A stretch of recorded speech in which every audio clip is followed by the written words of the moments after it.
Hey everybody, Dr. Ben here with Alpha Sports. What we're going to be going over today is ice. Is it beneficial? Is it not? And no, I'm not talking about in your drink. Stay tuned.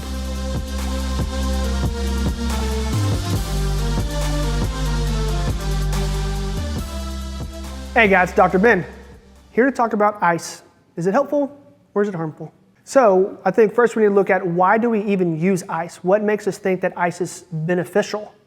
The common thought process is that when we are putting ice on an area that has inflammation, that it's going to constrict those blood vessels and then it's going to somehow flush that inflammation out of there or that swelling.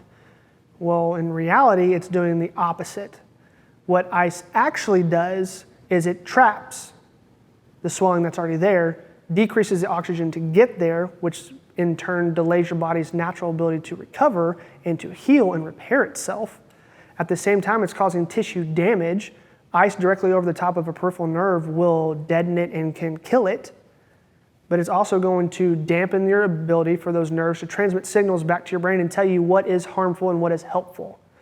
So we use it because we think, oh, it's going to give us less pain, which it will. It'll numb it up, but it's going to, do that via killing nerves, decreasing oxygen to the area, trapping all that waste in there and making the inflammation or swelling even worse.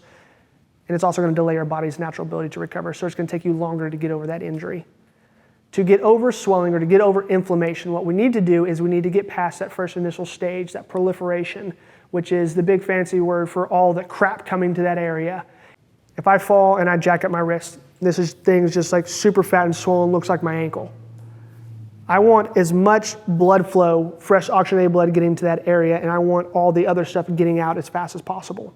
If I let this thing just stay swollen for really any amount of time, that's decreasing or slowing down my time to get into those next couple stages, which is where we repair and we regenerate.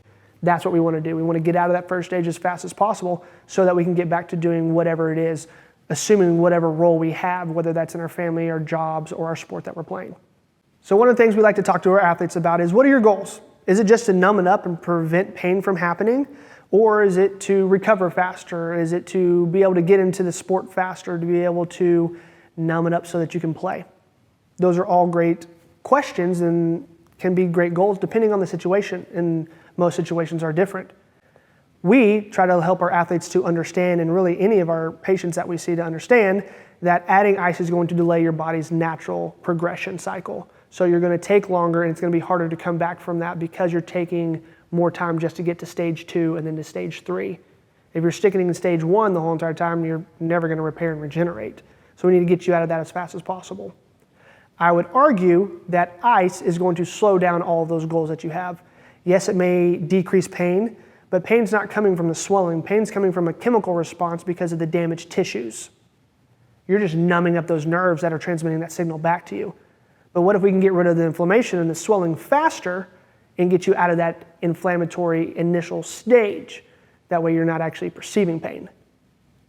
So we're talking about all this swelling, and I have a lot of people that ask me, well, we're trying to decrease swelling, like swelling's bad, it's this bad guy. Swelling is not inherently bad at all. Swelling is a response to an injury to tissue or a disruption in tissue. That's what that injury is. So swelling in itself is not bad. We need that fresh oxygenated blood coming down to that area. We need all those nutrients, those macrophages, to be able to come down to rebuild, repair, and basically get that function of that joint or that limb or whatever it is that you're trying to move back again. All right, so we talked about what our athletes' goals are. What are our goals as providers and practitioners? So our goal is to first preserve and prevent further loss to those tissues that are still intact and those surrounding tissues.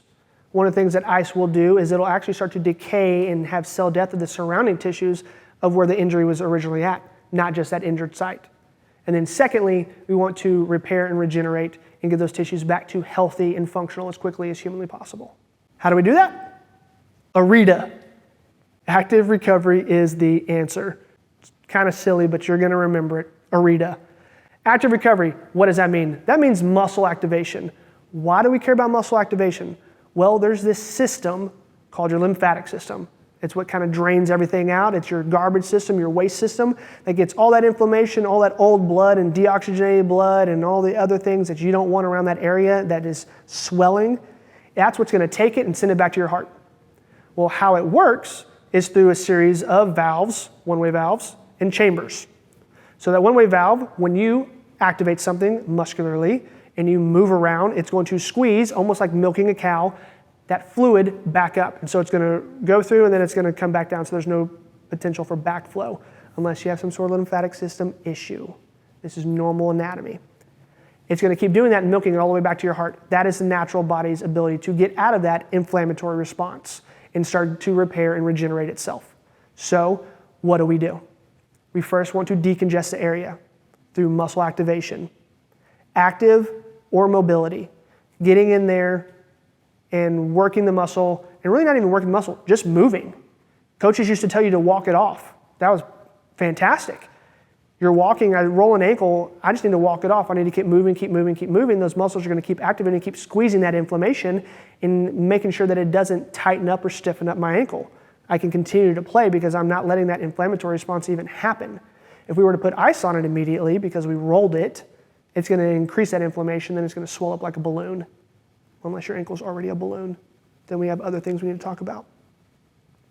All right, so we've talked about what ice is, we've talked about what it does, we've talked about what we want to do. The actual things that we can do, something that will be productive for you, something that you can have that's an actual application, other than just walking around after you've injured something, if it's in your lower body. If it's in your upper body, move it, do things, activate those muscles.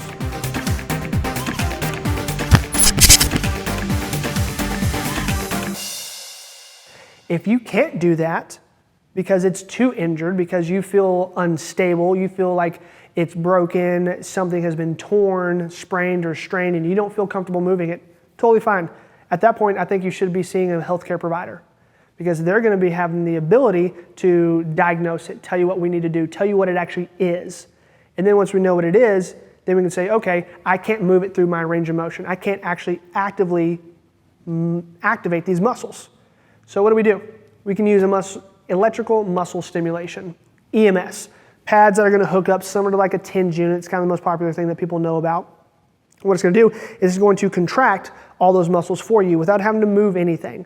And it's going to do the same thing. It's going to milk that system to where it's flushing everything back out and removing that inflammation out of that area. So ideally, we can walk it off. If not, we use EMS. What we do specifically here in Alpha is we want to actively decongest the area if it's coming in and you have some sort of massive swelling thing going on. We want to actively decongest that area through muscle activation or some sort of mobility or loaded, graded movements. What that looks like for us is BFR, muscle floss, any sort of therapeutic exercise, any sort of stability, mobility issues that we need to work through. All those things are what we're going to use to help to decongest that area. If you can't do that, that's when we would bring out our EMS. We would hook it up, let you sit there for however long that we determine we need to, and let it just pump the system. Because as it pumps the system, it's going to vacuum everything below it.